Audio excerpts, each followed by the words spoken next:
So within this framework on restructuring and reprioritization, as well as on the adjustments of Cycle 7 for the financing of the Global Fund, the fund has encouraged the countries to receive guidance with regards on the monitoring-led activities by the community that have some maturity with regards on the impact, or that they had already had an impact, and of course some of the progress with regards of sustainability for the future beyond the Global Fund financing.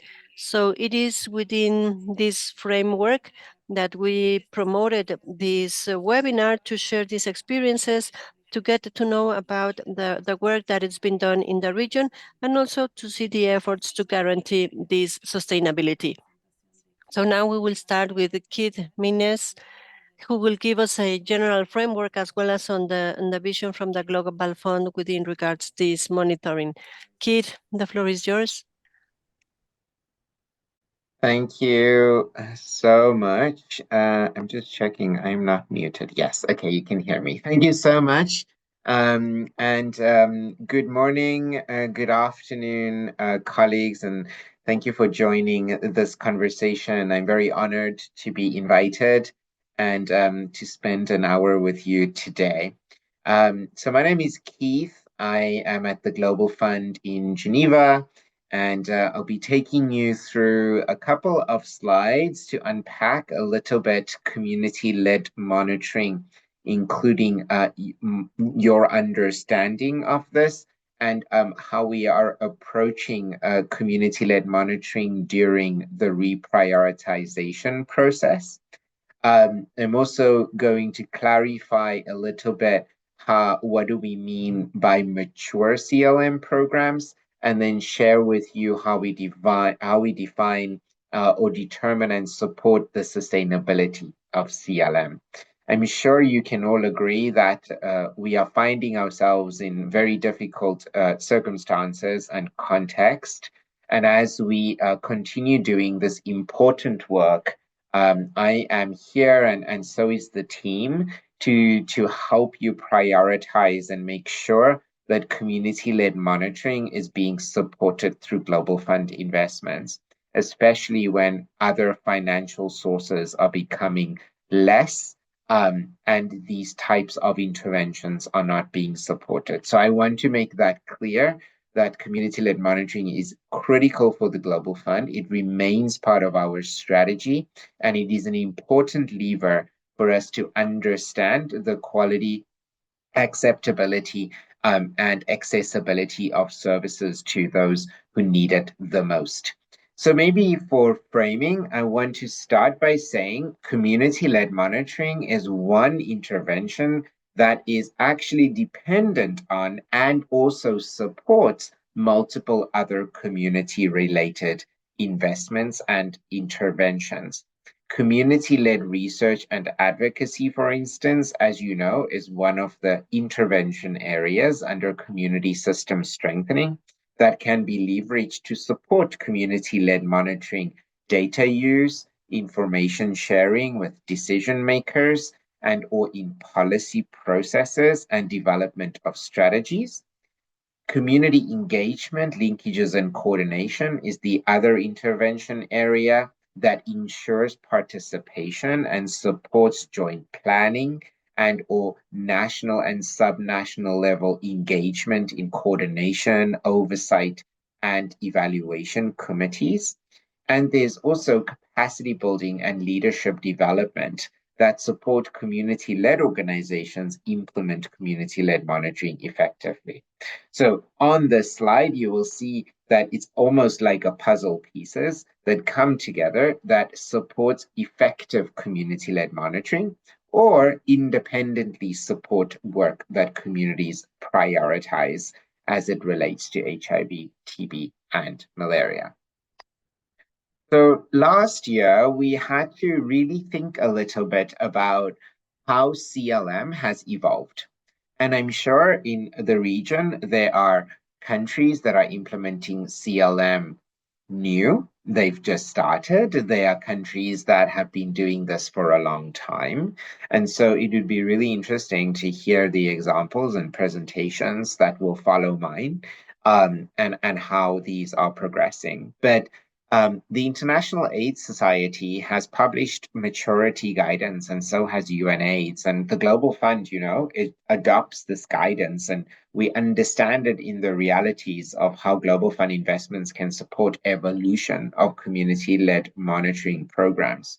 So we have three stages, if you will, on community-led monitoring maturity. The first one is what is called nascent or new or only beginning or starting, where you have buy-in and recognition from governments or facilities, doesn't matter which level, and that the issues has been identified by communities and that there are data collectors that are implementing CLM.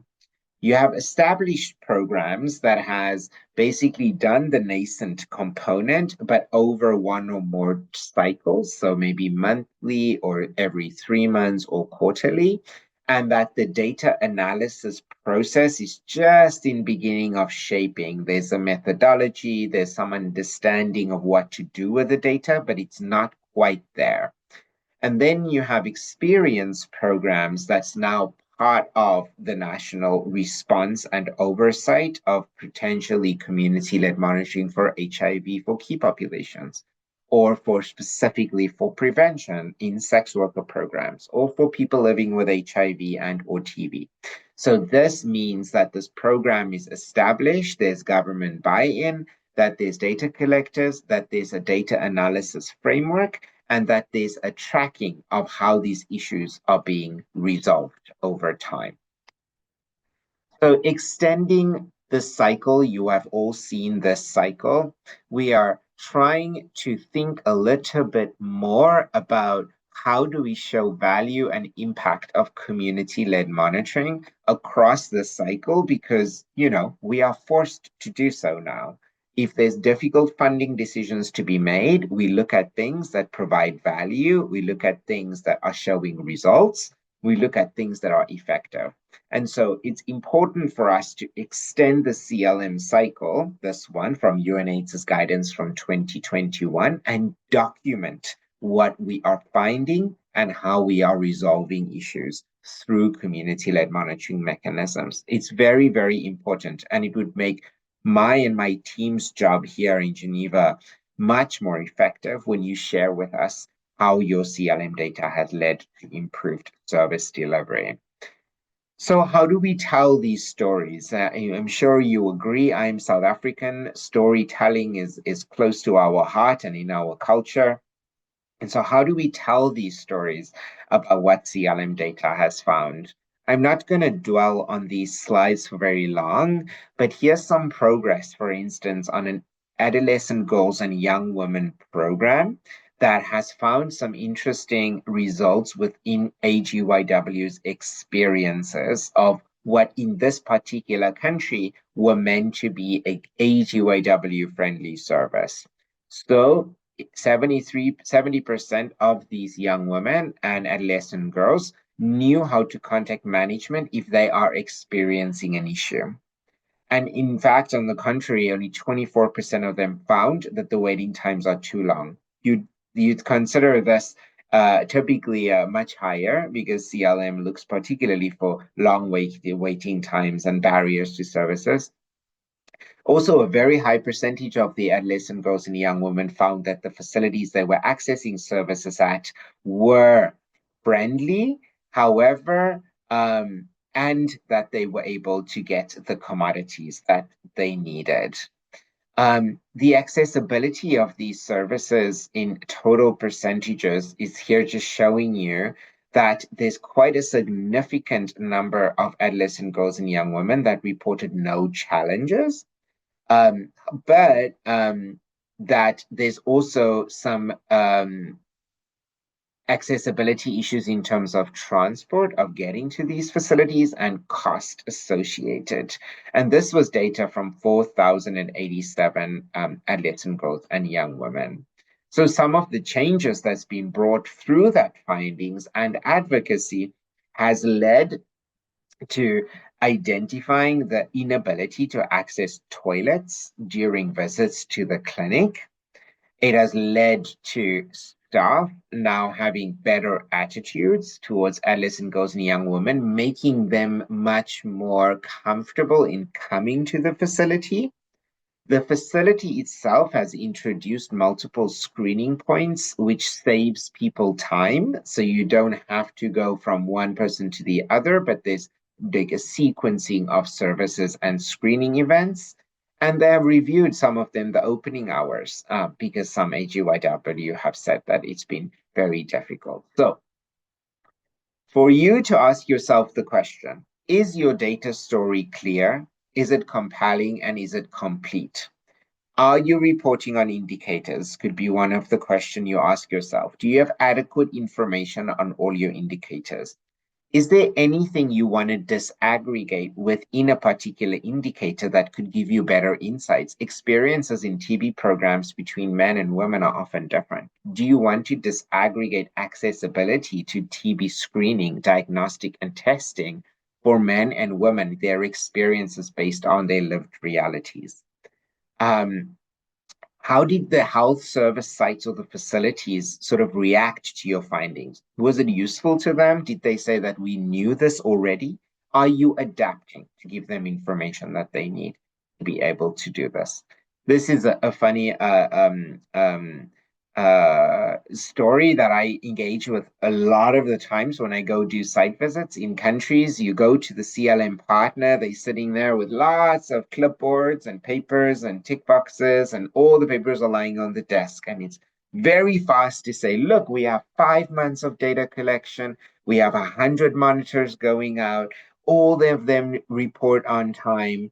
And then I say, okay, but do you expect me to read these documents on your desk in the 30 minutes we have together? Or are you going to prepare a little bit of a summary of what these papers are saying? And it's really important for you to not just sit on the data in any way, small data, big data, use it. I urge you to use it. It's really, really important that people understand the value of your work and what is it that you are contributing. So reaching to the experience level is doing a bit of a quick assessment. And we will share these slides with you so you can even ask this within your organization. We have done CLM. It is supported by Global Fund. We have had 2 or more data collection cycles in 1 year. Let's say January, and then we did March, but we skipped June, and then we did August. It could be for multiple reasons, and that's okay. Are you analyzing the data and are you reporting to health service site managers? Is there any data you are not using? Get rid of that data. Don't collect it if you are not using it. Are the data results shared upwards from the facility? And can you now see evidence at the facility level, at the subnational and national level? Ask yourself again, is your story clear, compelling, and concrete? So I hope that's helpful to help frame a little bit what we mean by CLM, what are the inputs into CLM, how to ask yourself some questions to see if your CLM story is compelling, and maybe how to assess whether you are experienced, nascent, or established. It's good to have a bit of a baseline. At least you know today I'm nascent, but my goal and my vision for my organization and my community is to be established or experienced. Now, you'd have seen that we have, as the Global Fund published, reprioritization guidance. I'm not going to be stuck on this, but my general message to you is, again, I started off by saying we are all finding ourselves in difficult contexts and places right now, and financial decisions are very difficult ones that needs to be made. We need to make sure we are at least continuing and maintaining and safeguarding CLM programs that are existing or mature. New pilot CLM programs are really hard to justify in this financial climate to continue. You know, I was just in the Philippines last week, and one of the things that people kept on telling me that to set up CLM was so costly. It took so long. But now sitting with a local government unit and they telling me that it's so useful to have this data, is brought a big smile to my face because that was 3 years, 4 years in the making, you know? But that's when we had resources and we were able to program stuff in the right way. Right now, we don't. So, what do we mean by existing or mature programs? We are saying that these things are in place. You have data collectors, you have tools, you have collected data, and you are tracking change. You have also, it's all operational. You don't have access issues to facilities. There's not a lot of advocacy that needs to happen to get the right buy-in. And you're able to maintain your current scope, not expand, maybe reduce, but you could think of bringing in other types of things to measure into your CLM um, program or process. It's hard to continue justifying any CLM programs that have not yet gained commitment and buy-in from stakeholders. We do not have the luxury of time anymore. And so right now we need to invest in things that are ongoing and we can keep them sustained. Spreading too thin is a risky business for all of us, for you, for us, because it means that we will lose momentum and all the work we've put into it will go into nothing. There's this big conversation globally, all roads lead to integration. Consider what you could include in CLM programs that are also able to respond to other oversight and monitoring needs. It would be in your advantage. Don't create new coordination mechanisms or new feedback loops or new national committees. Co-opt what already exists and bring your data to those platforms through people you know and people who's already in those mechanisms and engaging in them. Of course, we are trying to think about what is the value of CLM and how could it be supported by governments. And I'm not saying that that is the only approach. CLM is independent, community voices are independent and valuable, and this should not have any conflict of interest between government and civil society. But there are ways in which you can sustain the relationships from CLM. There are ways in which you are able to think through how do you build the CLM value case to people who are making decisions, and how do you bring in specific nuances to how you use your data for mental health issues or for gender or for human rights. It doesn't just have to be about long waiting times to pick up your ARVs. There's other engagement opportunities with clients at the same place. So think about asking them a few more questions. Where are you going? What is the current context in which you operate? What is bringing you here today? Those are interesting, and they could also build trust with the clients so they come back next time to you and almost look for you to tell you more about their experiences. So there's a bit of a Two how more you move. minutes. 2 more minutes. So no problem. I can talk forever about this. So please just shut me up. So you move from maturity to sustainability, right? And this can mean many things. And again, the team is here to help and support you. We've put in these slides to give you a little bit more details of these different things, like what are important to keep, how to budget for CLM activities, especially in reduced fiscal space. How do you adjust with reduced funding? I always say to maybe do a bit less, but do it of good quality. Think of the issues that are relevant today, not the whole kitchen sink and everything that comes with it. Reconsider some of the HR costs and think about positions that are critical. Look at digital tools that last. So many countries are coming to me to say the tablets have broken that we just bought 2 years ago. Rather invest in good quality technology that can last 3 or 4 years instead of breaking in a year. And then focus on issues and provide this data to people who can act on it. It's one thing to go talk about long waiting times to the Minister of Health. The person, he or she won't know what to do with that advocacy priority of yours. Go speak to the facility manager about the long waiting times or the attitude of the security guard who don't let sex workers or trans people into the facility. The regional director will not be able to act on that. But you could speak about differentiated service delivery, making policy more applicable for testing and things like that. That could be helpful. I'll stop there, and I hope that this has been useful and helpful, and I'm happy to respond to any questions once I take these slides off.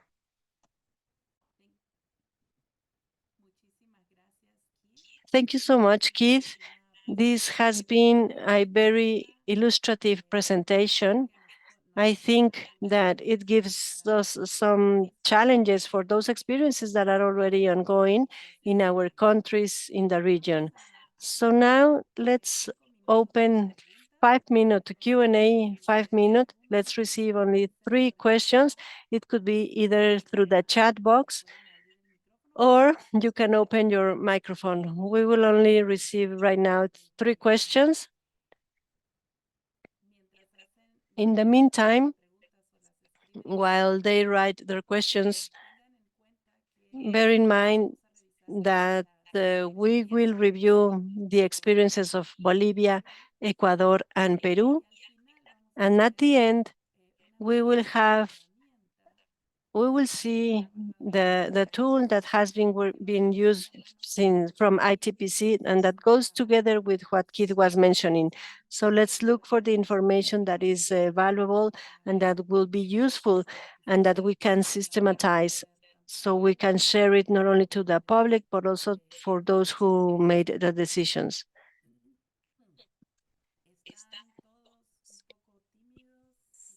They are all very shy today.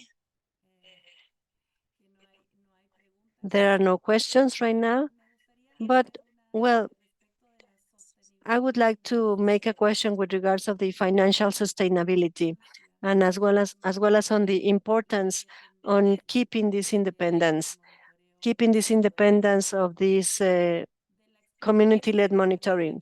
From the experiences that we've had in the world, we know that looking for this financing from the government might be an option, but that will represent a risk on other barriers, right?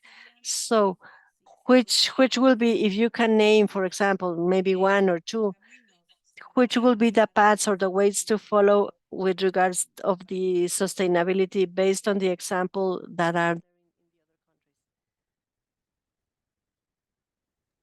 Yes, with pleasure. I can give you two examples. Um, one of the most obvious ones we don't think about is if you look at the World Health Organization's guidance on primary healthcare and universal health coverage, there's a principle in there that talks about community engagement and continuous quality improvement. That's your entry point for all advocacy. If your country is supporting primary healthcare roadmaps and implementation, if your country is advancing universal health coverage, at every facility, there should be a feedback mechanism, right? You propose community led monitoring as a structured, routine feedback mechanism that follows a cycle and that has a rigorous data analysis process and has proven value in the past for HIV. You might need to expand it a bit to different things, but that is one entry point that you could go and continue asking at the local level as part of the UHC agenda, how you can contribute to continuous quality improvement and how community engagement needs to be established there, right? That comes with funding normally, not always, and it's not always easily accessible. But I think if you frame it as a core component of UHC, which is normative guidance and countries sign on to, then you're already halfway there.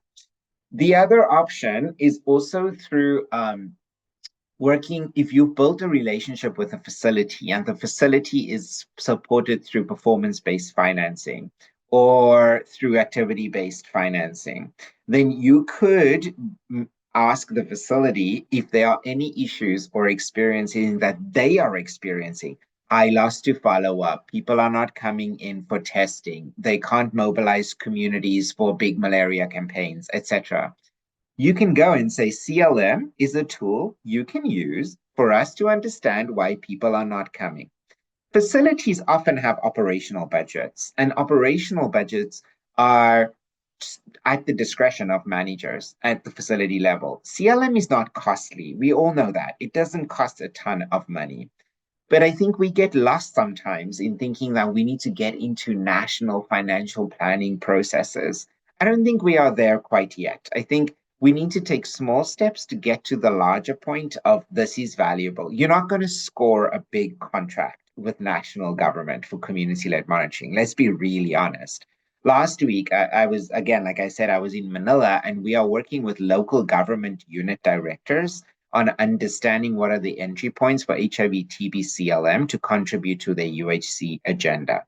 And they are super keen on this. They are saying, right now we don't have money, but we need a 2-year time horizon to plan for this. I said, okay, so let's cost it out. Let's plan it then for 2028, where the LGU, the local government unit, through the Center for Health Directorate, is going to fund this type of feedback mechanism. So there's options, and you need to apply innovation. There's no straight answer to this, and it's certainly not a A to Z process. It's going to be a winding road.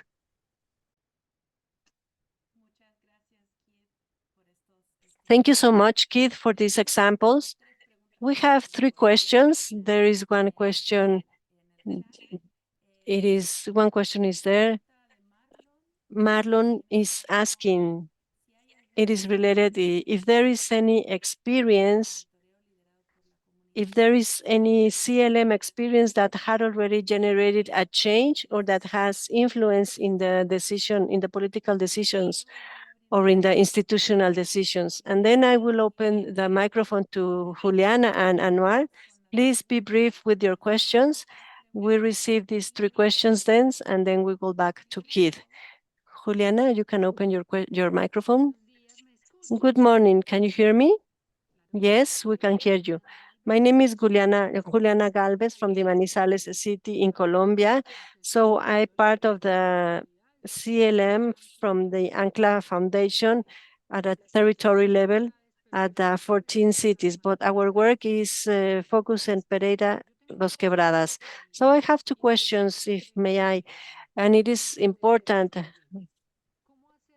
how what we need to do so the civil society organizations can have an articulated work with these institutions, and in this case with the IPS that are the ones who had this management and that are running all the benefits plan in health matters. That will be my first question. And the second one is, how can we achieve that even though there is some programs, how can we achieve that they follow the agenda on the development of the programs that are being developed from the monitoring and from all those important actions that are done within the expansion of the response of the HIV and TB programs. In those cities that there had been progress, there is progress, but still is caught. So how can we achieve that in order to show those indicators that had been given, and in a way they can generate a continuation on the process, so it doesn't remain there, but it can be continued until it is strengthened. Thank you, Juliana.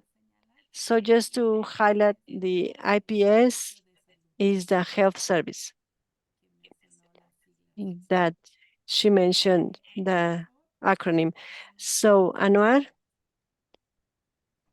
Gracias, Kit. Thank Es you, una Keith. pregunta muy práctica en This términos is a del very momento en el que practical estamos. question with regards of the moment Te that we quería are facing right preguntar, now. ¿es claro So más o I just menos wanted to ask you, en términos de los it is clear criterios in the terms of para the la criteria repriorización to do el this hecho de que no se reprioritization, recomienda but it is that it is iniciar not nuevos recommended to proyectos start o new pilotos de projects or new proyectos de pilot programs CLM? of the Y en CLM. cambio, la recomendación es Instead, the recommendation is implementar to proyectos que implement tengan projects cierto that nivel de they madurez. have certain Entonces, maturity yo lo level. que quisiera So pedirte es what que I si would nos like pudieras to ask you, comentar if you can tell algunos us ejemplos de qué se some considera examples of what un is proyecto de considered a madurez que pueda maturity ser project repriorizado that y can que be pueda servir como reprioritized and that orientación can be para la used audiencia. as a Esa guidance sería mi for pregunta our aquí. public. So that is my All right. Should I go ahead and quickly respond? I don't want to take any Yeah. time from the others. Okay, Marlene, thank you so much. There are so many great examples. The one that really jumps to mind is the country I am from, South Africa. Oh, somebody is not unmuted.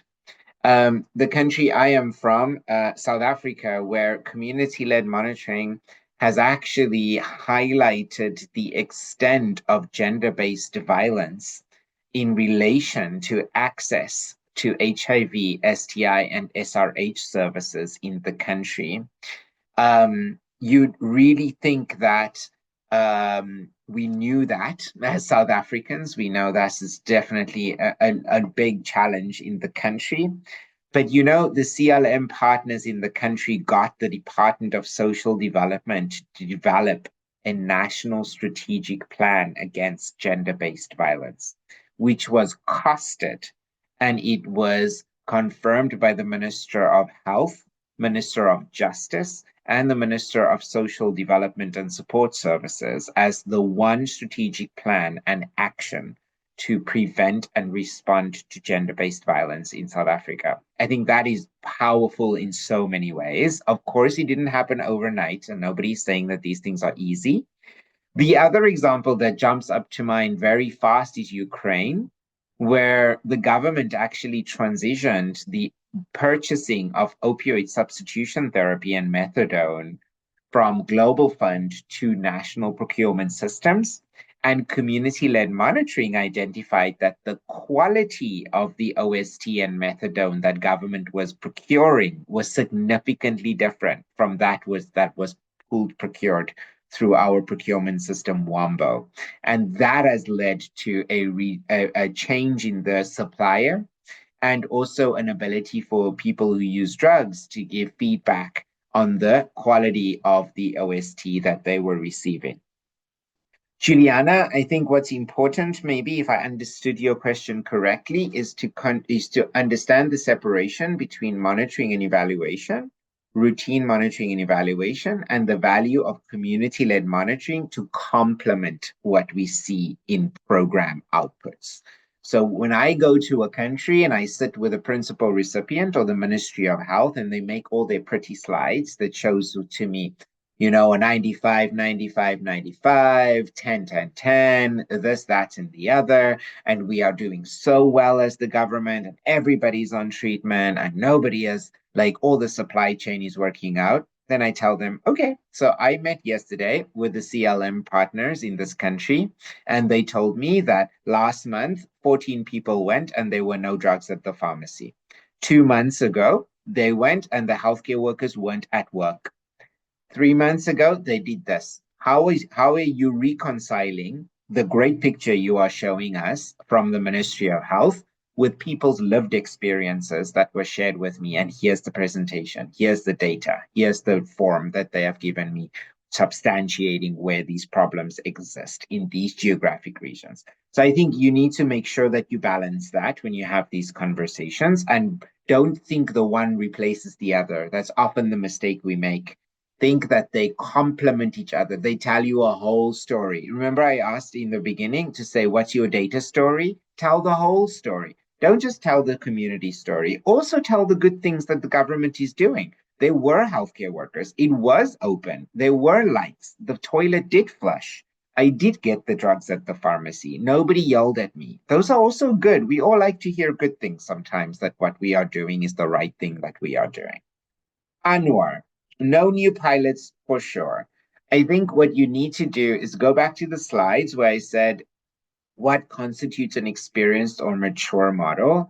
I think one of the things in the reprioritization guidance, maybe just for you to take note of and to make sure we communicate this to partners, is while we said no new pilots, we did make a caveat saying that there should at least be some feedback loop between clients and service users. Use that as an entry point with country teams to continue investing in it. If there's no feedback loop, that's not good either, right?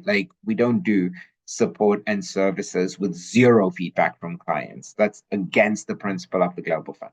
So there's ways in which we can navigate that particular challenge. But if you are just saying, we are going to make a new CLM mechanism for this new community in this new place that never existed, then it's going to be hard to justify that, because it's going to take time, it's going to be long, and we don't have the luxury of time or money right now. So we're going to have to think strategically about where we invest and what we invest in that will yield the results and continue helping us invest in CLM. Very clear. Thank you very much. Thank you so much, Keith, for this great presentation and for your answers. They are very precise and complete, and that also encourages us to keep on looking to these experiences on these CLM activities, and also betting to having a comprehensive and timely response and adapted to the communities. So following that path, let's go to the presentation of the different countries, and let's start with Ecuador. We just assigned 7 minutes to each one of the countries, but now Ecuador will have 2 more minutes for some additional comments. So first, we have Johnny and Freddy. They will give the presentation about the experience in Ecuador, and later on we will have the comments from Santiago. So Johnny and Freddy, you have the floor. The floor is yours.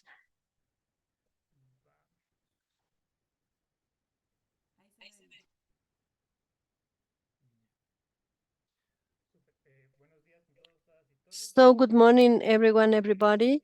My name is Johnny and Freddy Rosales. We are part of the team of the National Coordination for the CLM in Ecuador. And from our experience working with this model, it has been really, but we have had very good results. We can say that there are structural changes in those institutions that we had collaborated, and also the involvement of the communities had made that this CLM is moved through them. And basically, this presentation will give us a presentation and an introduction of what we have done. So we start with the expected change. We try to improve the regional response on HIV with the use of the information, and this information gives the empowerment to the communities. And from there, we can have these incidence activities aiming to improve the quality and the access and the availability of the services with regards on HIV, or to have a better identification mean on the access to, on the barriers to access.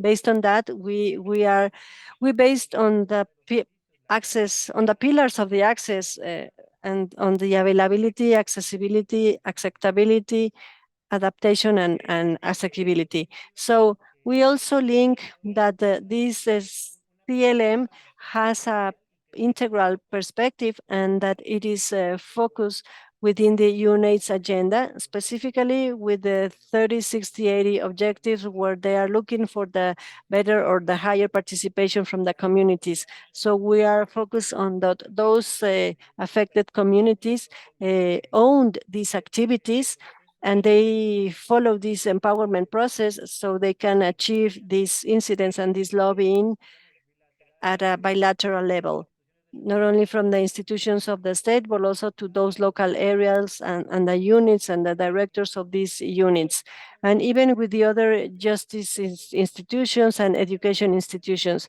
So these are the determinants that affect also people living with HIV, and also directly to the care.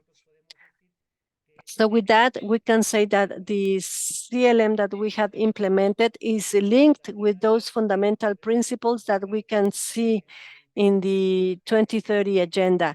So the Agenda 2030 has a recommendation that talks about the involvement and the participation in such a way that we have a more inclusive participation from those affected people.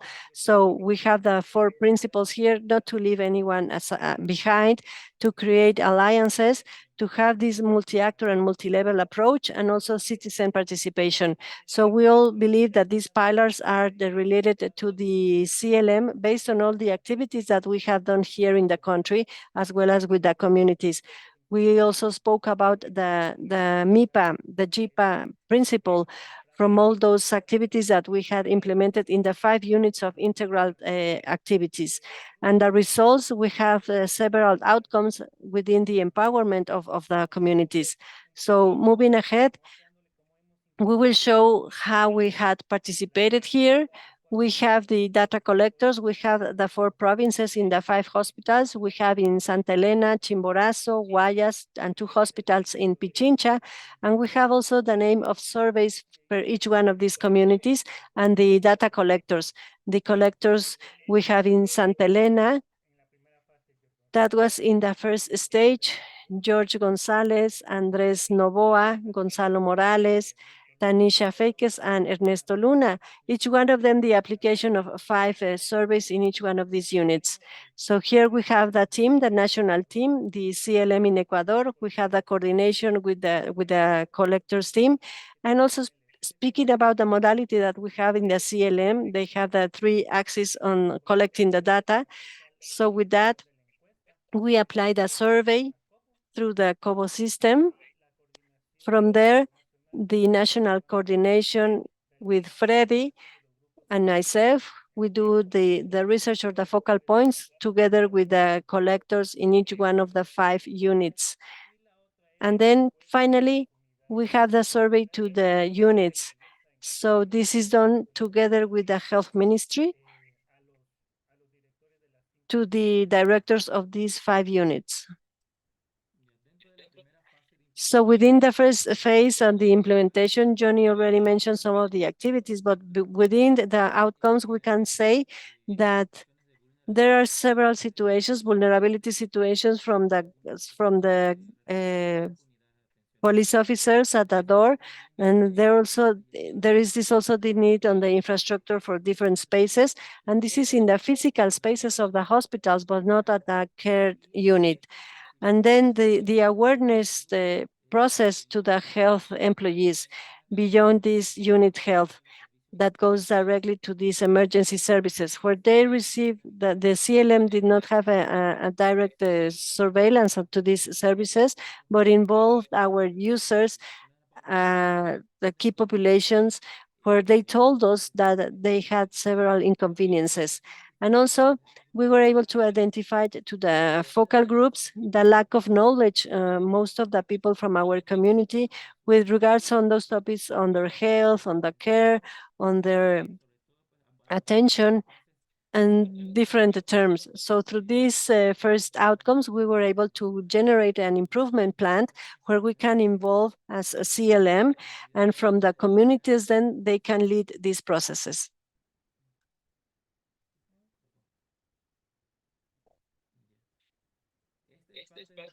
So this is part of the first report. So within this, we can, in the second stage, basically what we did is that we implement the improvement plan. We were able to see how to reduce the cost. We saw the process of stigma and discrimination, where this figure started to be reduced significantly because populations they were having the information. Within the improvement plan, we have the strengthening of the knowledge on the key populations and people living with HIV to get involved in the care and attention, as well as on the surveillance of those specialized services on labs and different activities in Riobamba. Also within the focal groups, we find the need on get involved in some other areas, justice, education, and many more. So just to reduce stigma and discrimination, it is important to highlight the participation of the committee as part of the state, because thanks to them, that allows to have access to several care and attention units and also give a response, an immediate response to the findings at that moment. So the CLM is a model by the ETPC LACTA, where the strengthening is based on the evidence, and this evidence had allowed us to create a change, and that can be highlighted. As for the case of Riobamba Hospital, there was this situation on the services, on the transfer of the services, and this generated an important change. So this monitoring is being done on an ongoing basis to avoid this type of situations, and this has improved. Also, taking into consideration that the hospital where we had participated has been chosen those hospitals where the incidence and the reality of these social determinants of the populations are completely different from a context that of insecurity, as for the Monte Sinai Hospital, and within another context or within the social classes where there are certain users that they have a different style of life, and as well as on those hospitals where we had participated in Quito. So basically, these are the experiences and we are just having more results because I insist these populations are getting empowered of this model, and this model allow them to create that also, to be empowered. And that empowerment has given them the incidence in their voices. So this is the policy of the new proposal of the organic law for HIV. It was also generated within these improvement plans from those who were involved within the CLM. Thank you so much, Freddy and Johnny.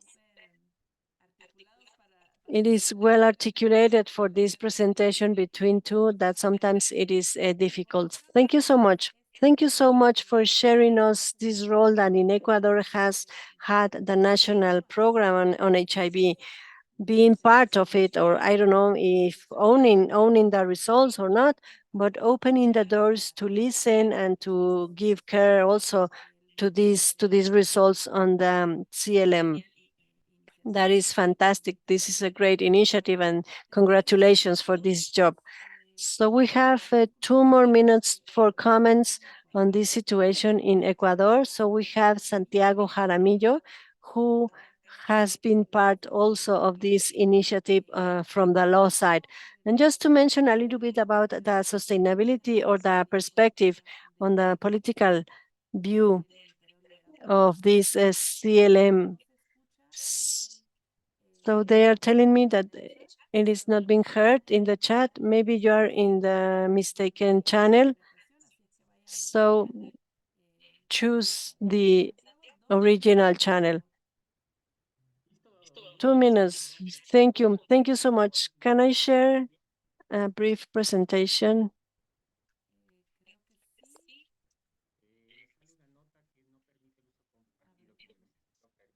It shows a note saying that I cannot share.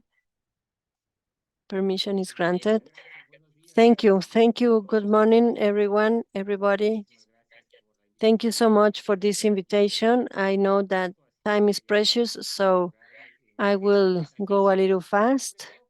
So mainly with some of the expectations based on the results that the CLM has had in the advances here in Ecuador, as well as on some of the expectations on the sustainability. So first, I would like to start with this legal framework that we have in Ecuador. This is the constitution that was approved in 2008, from which the guarantee on the participation of citizen participation has been granted. So this is well defined in Article 95 as well as on Article 359 of the Constitution, where citizen participation is a right, and therefore the CLM monitoring led by the community is a right at a constitutional level. And this is an exercise to run this active citizenship in the country. So with this framework, one of the key elements that is important to consider in the country is the approval of the new law,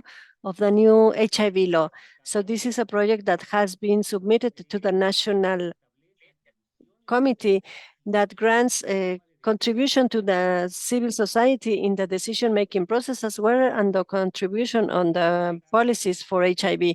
So these are the 3 articles that are involved, just as an example, where it is guaranteed the civil participation within these whole processes.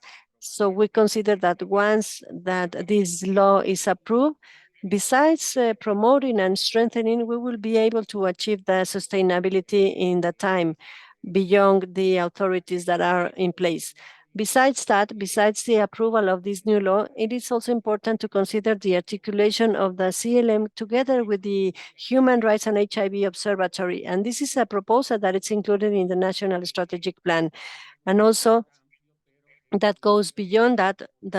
It goes beyond the CLM, but then this CLM can be articulated within this observatory that also it's included in this new law project. It is also important to consider to have the approval or the authorization or the validation from the health ministry with regards on the protocol and the methodology of the CLM within the framework of this current regulation, and that will give the strengthening Also, to strengthen the political incidents at a higher level, we consider that now they are open to that. There is this goodwill, this good political will, but also I think that it is important to consider that. Some other key points, I will just mention them: to promote strategic alliances with different actors and sectors, to strengthen the participation of different actors within this model of the CLM. It has two pillars. That is from the treatment community observation as well as from the community group. It is also to strengthen the participation in these spaces and to expand the monitoring in other aspects that are related with these barriers on the access or different purchasing systems and licenses, and also to expand it in the territory, to strengthen the capacities of those teams that collect the data, to mobilize resources in order to run these improvement plans. And that is important, and it is included within these plans to give better results, to show those experiences and those results for these political incidents, to exchange experiences and lessons learned, and finally to have this facility on access to information, to public information within the national health system and the health indicators. So these are just a few ideas and some key points that may contribute to this debate to get this sustainability. Thank you so much, Santiago. You are showing us that how these experiences and having this coalition of people living with HIV are integrated in the political life or in the political sphere and the legislation and other actions at a country level. So we will leave the questions for the end. And then let's move on with Gabriel Barcaza that joins from Bolivia to speak about the experience on monitoring led by the community. So I will insist with the 8 minutes. No worries. Good morning, everybody. So I just want to thank you for this space on sharing the process of the experience on the CLM in Bolivia. Let's thank the Alianza Liderazgo en Positivo y Poblaciones Clave and those key organizations so we can take this model to our countries. In Bolivia, particularly, the CLM has been a key tool. Why? Well, because the civil society organizations, speaking about the network of people living with HIV, they had already done this advocacy. So this has been like a key tool for them to take different actions based on a protocol. It has been key within this 3-year process on the civil society participation for the decision-making process within HIV. And it is not only speaking about health, but also speaking in general, speaking about human rights, stigma, discrimination, and a joint work with regards of the different actions, with the idea to guarantee the voices of those who live and share with this disease, and who also go to these health centers to get their medications and to receive treatment, aiming to create these public policies that can lead positive results for each one of the users of the services. So it is important to mention this. Within this community observatory of treatment that we have in Bolivia, we have 28 representatives, 20 organizations from the civil society with key populations and people living with HIV, that it's shown throughout the country. In this first model, we are just working in the La Paz, Cochabamba, and Santa Cruz. And within the community observatory, we have also people that belong to Tarija and Chuquisaca. So these are 20 organizations, as I mentioned, that they are really involved in the actions that we have implemented. And within these activities, the interesting point here is that not only civil society, but also institutions from the state can be involved, can be working together, so they can develop these public policy activities. We also have a community consultation group, and within them we have the health ministry that is in charge of this national program of infecto-contagious diseases. We have two representatives from the World Health Organizations and representatives of the United Nations for Development as a main receptor of the country. We also have delegates from the Defensoría del Pueblo. We also have the presence of the Autonomous University Gabriel René Moreno as part of the academia. And we also have religious organization and of international cooperation. So as I was telling you, the relevant thing has been the articulation on these two groups to guarantee that these decisions are not taken from the distance, but also taken based on dialogue with the realities of these communities. I always say that it is really interesting to mention that we don't have many of the countries, we don't have these representations of the national programs within these bi-monthly meetings commenting on those actions that we have within the improvement plan. So we had two cycles on the implementation process. Within the first one, we received a training where it was taken in the Panama City. We have our 5 collectors, and within this, we have 254 surveys in 5 focal groups and 5 interviews to the health centers. So within this, the findings that were found are there is a gap in the care access and quality for key population. There is also a gap in the access to information for the services, for the total understanding. There is a gap in the material procurement, and there's also a gap within the milk. There's a gap in the quality of the installations of the facilities and a gap in the approach to have this cascade of HIV. In that sense, there is a second cycle. In this second cycle, we faced a situation where one of the centers was closed in the ciudad of Cochabamba. So we needed to take it to another 2 centers. We went to Sebastián Pavador and Pekin Norte. So the same amount of surveys were done to 54, the focal groups, and we also have the 5 collectors that they belong to the communities and people living with HIV. So within the main findings, we have 4. We still have this gap in the attention in the care to access of key population. There's a small gap in the procurement of the viral load tests, a gap in the quality of the facilities of the services.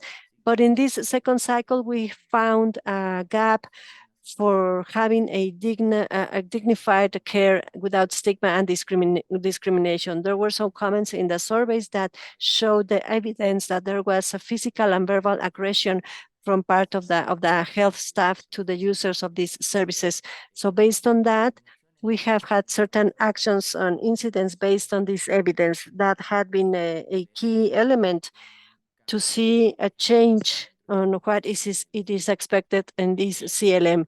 So within that, we have the reactivation of the CONACYDA. This is a fundamental step to reestablish the national coordination with regards of the HIV response, a decentralized training, and that is to say, a training to the health staff at the first level centers, promoting a care and attention without stigma and discrimination.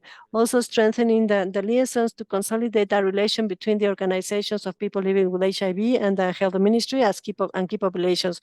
Between them, we have certain actions on communication and promotion of the CLM in Bolivia, different actions that had been taken by the observatory within the CLM in Bolivia.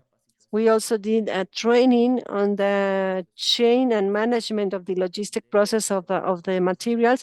The idea is to know the timings and the processes that take place from the medications request and the materials request from the health ministry of the Bolivian state up to the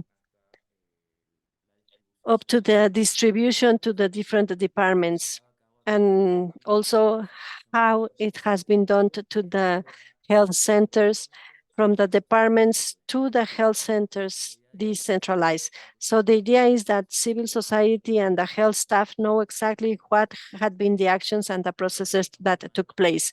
We are also doing a map road to work on the discriminalization of HIV in Bolivia, aiming to have a coordinated work with the health defensoria, as well as with a group of people who work within the law aspect.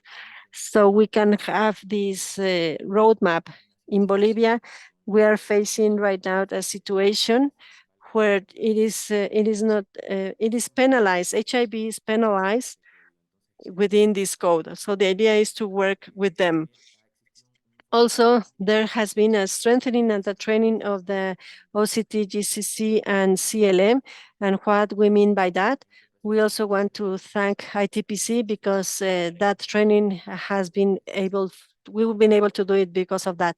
So the idea is to choose those indicators and to develop a process to implement the cycle, aiming to, once that it is concluded in September, then the civil society organizations that could be HIV, TB, malaria, or any other pathology or disease can run their CLM process based on the work that they are doing. And also, finally, we've been giving a follow-up to this lack of materials, to the lack of procurement for these materials that we are facing right now. As for the impact, 1 minute.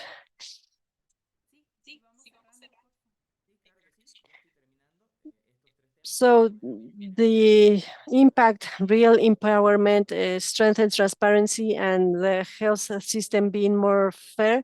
When they own the information, they can give this evidence. So as I was telling you, Bolivia, it is not only a monitoring initiative, it has been a great job and it has been a work with different alliances. So this is a tool, a transformation tool. So this first model has been key so we can transform. Bolivia is a diverse country. We are diverse in regions and as well on thinking. But the idea is to put together all the voices and to do a incidency in all the works. And this is a human response that must fair and just. So this is just the final words. Let's raise our voice, and this was included in a communication. So let's raise our voice, let's break the barriers together, and let's build a future with quality in the care and service. So thank you for that. Thank you so much, Gabriel. Thank you. This is great, the work that has been done in Bolivia and that still it is ongoing. We know that you are still doing the monitoring on the medications procurement, and I know that you are facing a great crisis right now and you are still informing on that, not only at a local level in the country, but also at a regional level. And that's why we're all attentive to whatever is going on in Bolivia. So congratulations for this great job. So now, let's move on to the next one, to the next presentation with Marlon and then with Alfredo. And then at the end, we will set aside the discussion, and then we will leave the questions aside. So Marlon.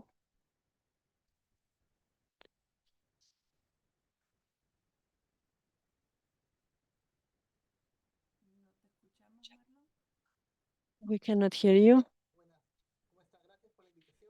Hello, thank you for your invitation. So I'm just sharing the experience from Peru, from HIVAR. HIVAR is the group on the surveillance on medications for HIV. It's been there in the country for 14 years now. So we're the first observatory in HIV in Peru. It is formed by 14 activities and organizations from the civil society called volunteers that we've started working since 2010. So since 2010 up to date, we have innovated. So we are calling the stairs of this surveillance. So we started with antiretroviral medications for HIV, and then we included medications for opportunistic diseases and the lack of milk. We also have the medications and the procurement chain on the antiretrovirals, and then the affiliation to the security system that the country has, and then the registration of the immigrants from those people coming from Venezuela. So we saw the situation on this registration for them to have treatment.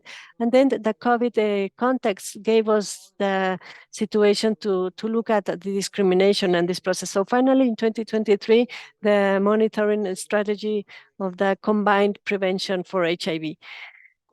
So how are we sustained in Hibar? We've been working for 14 years, and finally, well, this has been a great effort. The idea is to be based in these three pillars. First, the lack of the contribution of those people and those activists and vigilance and ally organizations.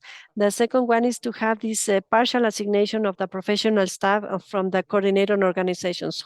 Whoever is coordinator Hibar, Sida Vida, and they are part of the staff that works in Sida Vida, and they give this partial time to run the activities of this coordination. And then the last one is the use of technological tools that are free or low cost, such as virtual platforms, the cloud driving, and so on.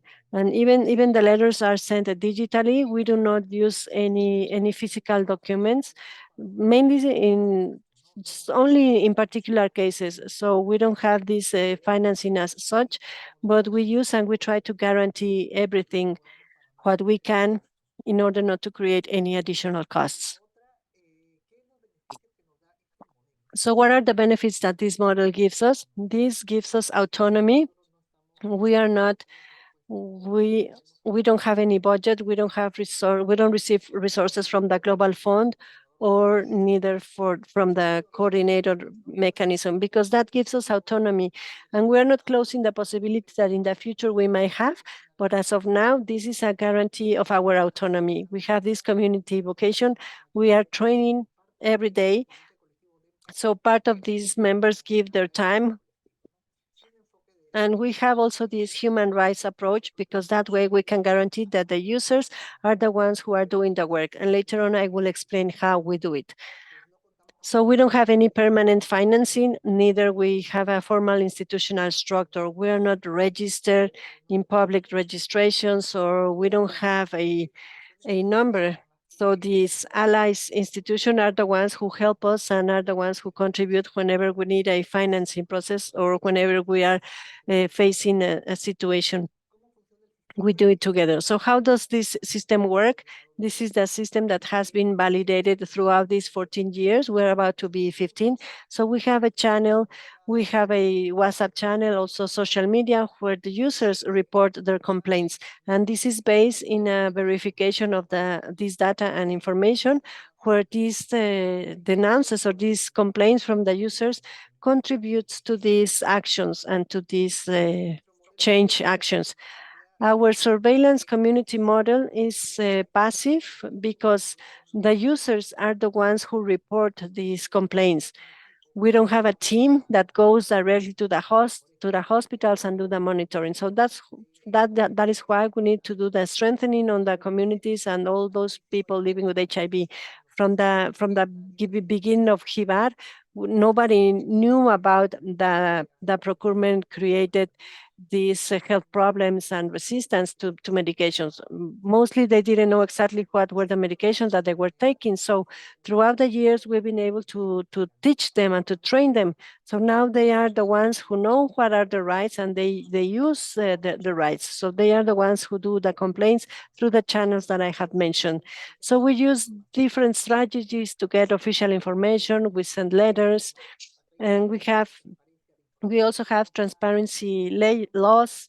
So we use those legal mechanisms so we can ask for this information at a legal level, and then we contrast it with the complaints that we receive from the users. So we can have these different lags on the procurement of medications, on lack on the access to services, and many more.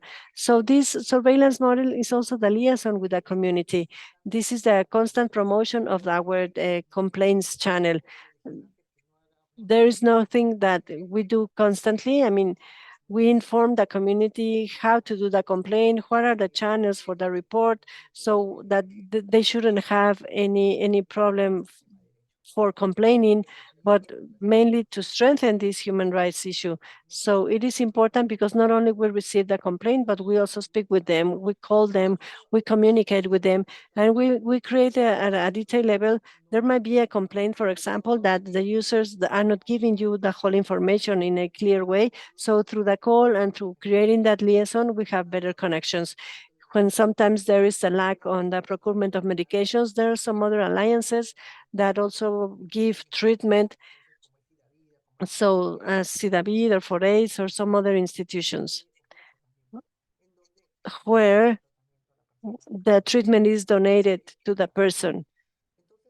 So our allies, we have a surveillance network. These are the eyes, the voices, and the ears of HIBAR, and the creation of this trust liaison with the authorities and institutions, because 15 years of work, 15 years of experience make us see as a solid space, as well as a referral with the authorities.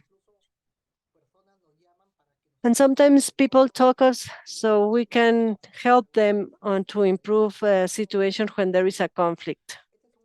So this is the model on how it works, or this is the workflow when we receive the complaint to HIGAR. We call the user, we follow certain steps that shouldn't take long. Sometimes it takes long because we don't have the complete information. So when there is no all the information, we just go to the collectors, to the regions to ask for this additional information. But basically, this is the flow that it shouldn't take less than 2 hours. So that way we can guarantee that every complaint can be anonymous, but it is truth. So this is the complaints received in the last years. In 2025, for example, up to 2021, I think there's a mistake here in this slide, but it is up to June, July. We have had 142 complaints this year. This is up to June 30th. So what we're thinking as a HIBAR initiative is to put together different strategies on the policy incidents in the region.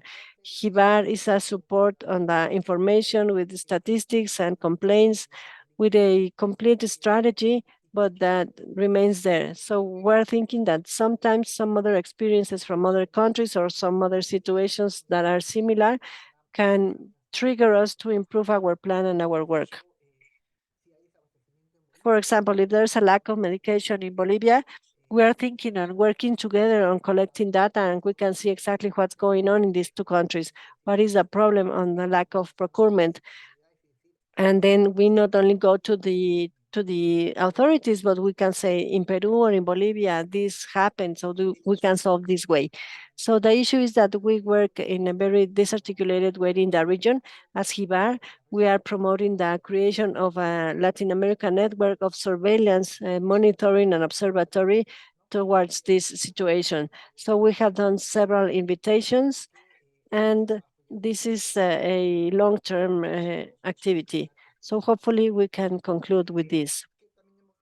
Also, what has we have done also within this surveillance, this is the starting point. So we had promoted public policies, access to the feed. So a law has been approved. It was approved also. It is very close to the LGBT community, and there was this law that was approved. So everyone living with HIV, foreigners who live in our country, can have access to receive treatment, even though they don't have any legal documents. Also, being here in our country in an irregular way, they can have access to just by demonstrating that they have HIV or TB. So this is a big step, because we have seen that that was one of the points that even sometimes people die because of that, because they didn't have access, and that generated a cost, because if they don't have insurance, they need to pay for everything. So basically, this is what I wanted to mention. Go to the HIBAR website, hibarperu.org. You will find more information as for the data and figures. We also have an observatory. We are doing this surveillance on the budget. How much is spent for HIV?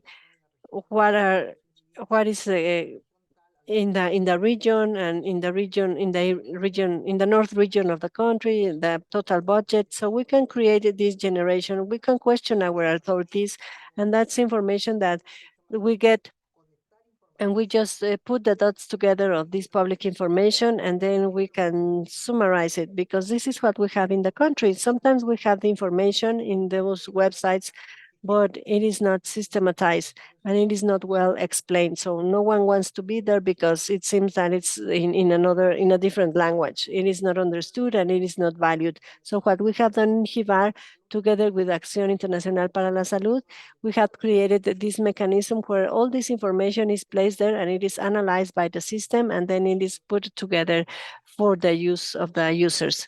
So thank you so much. This is what I just wanted to explain from the CLM in Peru. Thank you so much, Marlon. Thank you for sharing this experience of 14 years from Jivar. And how is it that you had expanding also this surveillance objective? You started with antiretroviral medication, and then it has been expanding based on the demand and the problems faced in the country. So this objective has been expanded. So let's go directly with Alfredo Dominguez. Alfredo, thank you so much for being together with us today. We were just interested in having Alfredo to share with us a tool that might be useful so we can consider these sustainable experiences. I don't say anymore. The floor is yours. Thank you. Thank you so much. Not only speaking about this experience, I think that they had given a very interesting panorama with regards of the positive that it is to implement this CLM.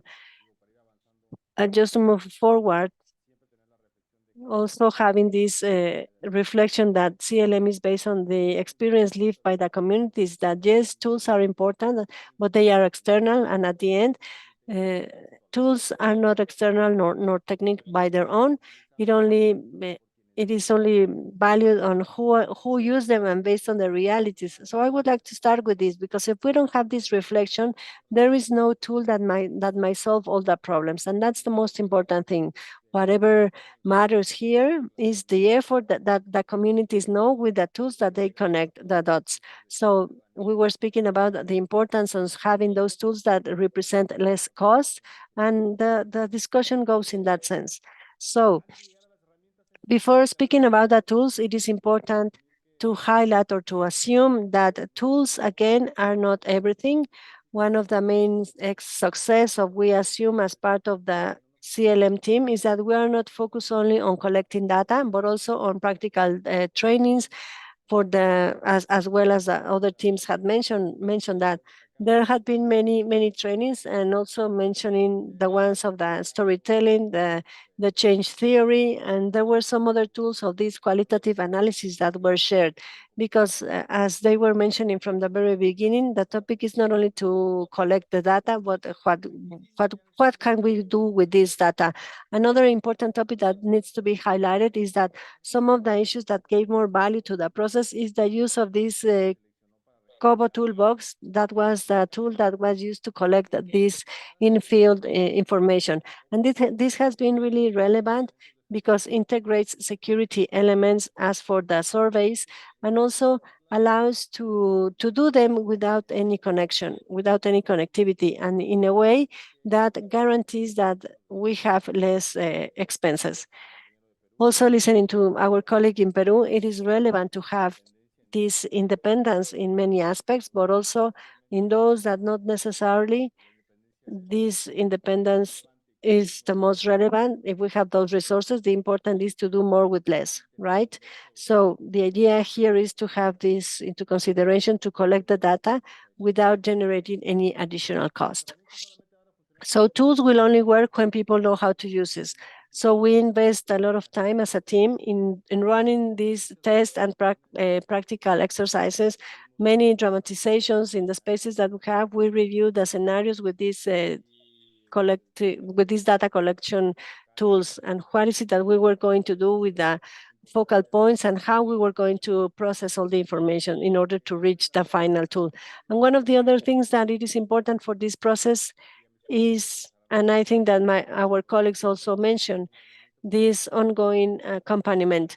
It is not only to start a process and then the process goes by itself. You have to be there They have been there for those that collect the data. The regional groups have tried to be there within the whole process of the CLM in these countries.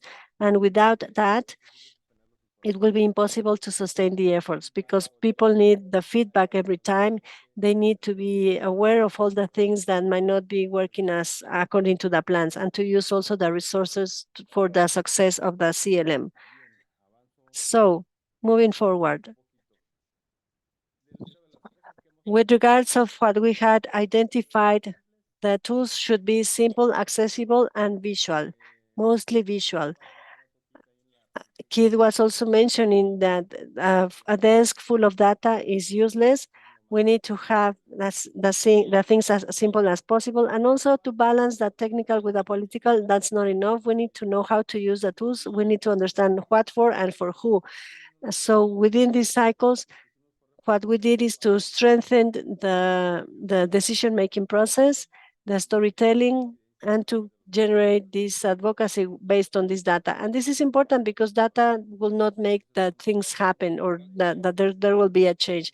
So when we speak about the CLM, the topic here is that it is not enough to have the data. It is not enough to have the people. We need that people assume those data, and they have several elements in order to transform their realities based on this advocacy. So in this case, the strengthening is not a workshop, it's a process that needs time, trust, and ongoing feedback. And that's why I insist on having this accompaniment throughout the time. Let's not think that we just gave the workshop and that's it.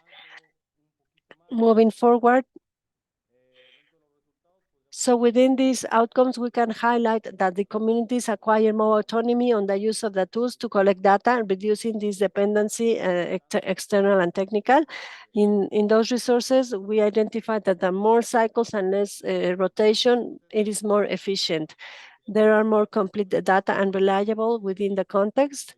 And our colleagues were also mentioning some of the things that they faces with regards on the increase in the violence of some of the scenarios of the health spaces. And there were some other improvements on managing the medications and in the facilities.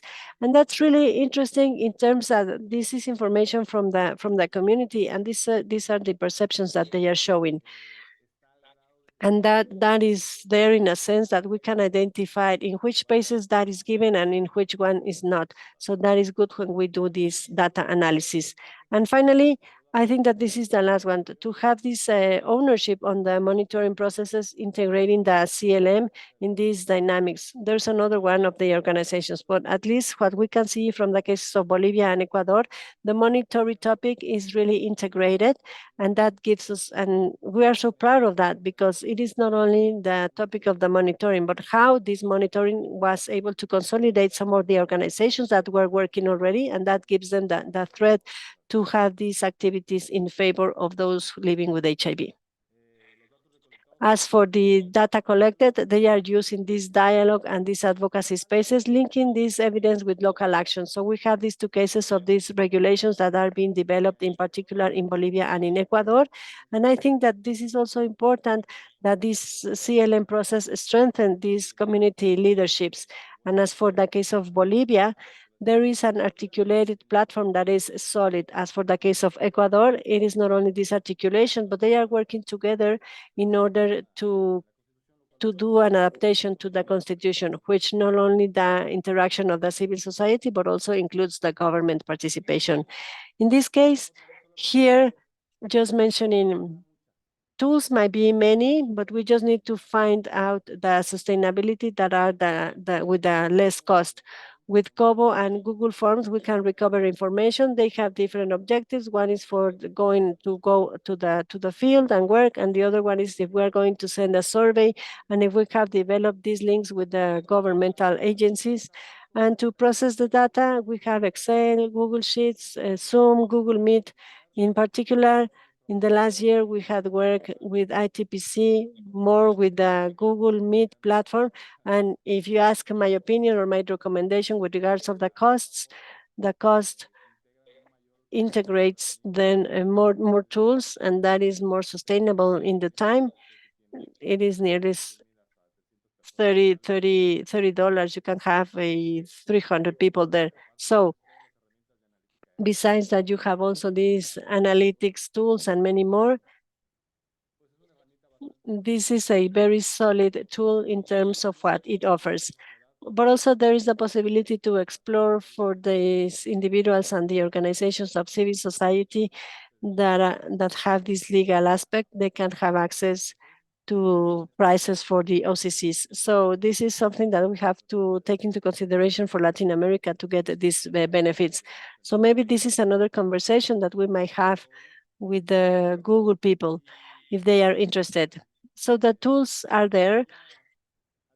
And finally, every time I do believe that gives less value. We saw that in Colombia. As for the innovation, the the dashboards that had been modified. We have these Google Sheets and the data visualization through graphics, and we use Shiny. This is a R Python tool, but in reality, is that the technology is moving on. It's moving forward really fast. So the dashboard that we develop, we like it a lot. We like that there's a lot of many beautiful things, but technology is moving forward, and there are some other images here. In this case, I just want to say that we are we have this cascade from these participants from the countries. We have objective indicators based on the pillars, and we have also process indicators. We added indicators that are related with the focal points, and we integrated some other tools of qualitative analysis. As for the counting on words and the analysis on the frequency of the emotions and many more. But none of what is there is possible without the participation of the communities. And one of the things that I would like to highlight is that we did this effort in the ITPC to take and to transfer most of what is there to the communities. So they know exactly how is it that a word count is done. So they know that we do analysis of the emotions. How is it done? Because otherwise then the data doesn't make sense to them. Just having this dashboard with all many things, beautiful things, it is not possible to translate. So if we cannot build these stories based on that, if we cannot use this data to do the advocacy, and if we cannot take it to our context, because it means that it's been designed by someone that their priority was just to create information and not helping on the articulation of the community strategy. So that will be useless.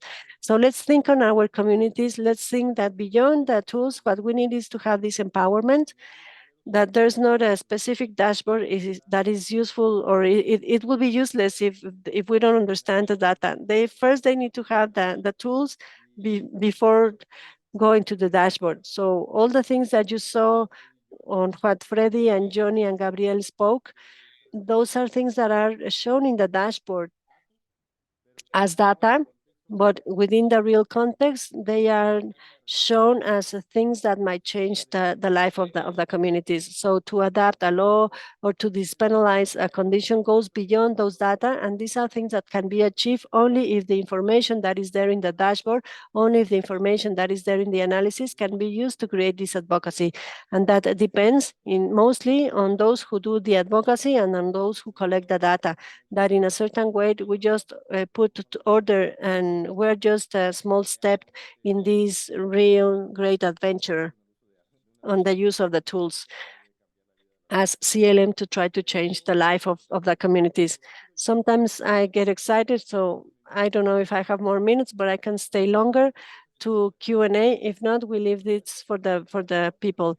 So there are many tools outside, and we can speak about them. So whoever wants to speak on detail, that will be ours. So finally, we won't have anything without the communities and the cases that had been built based on this information. So thank you so much.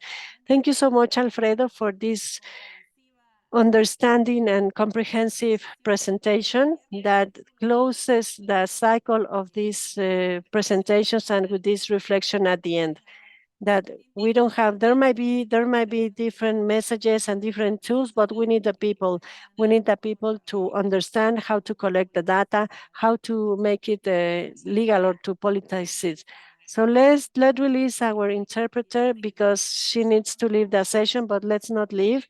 So just for those who are in English, we will continue only in Spanish. Sorry for that. So let's open the space for Q&A. So there are some messages there. Thank you. Thank you so much. We'll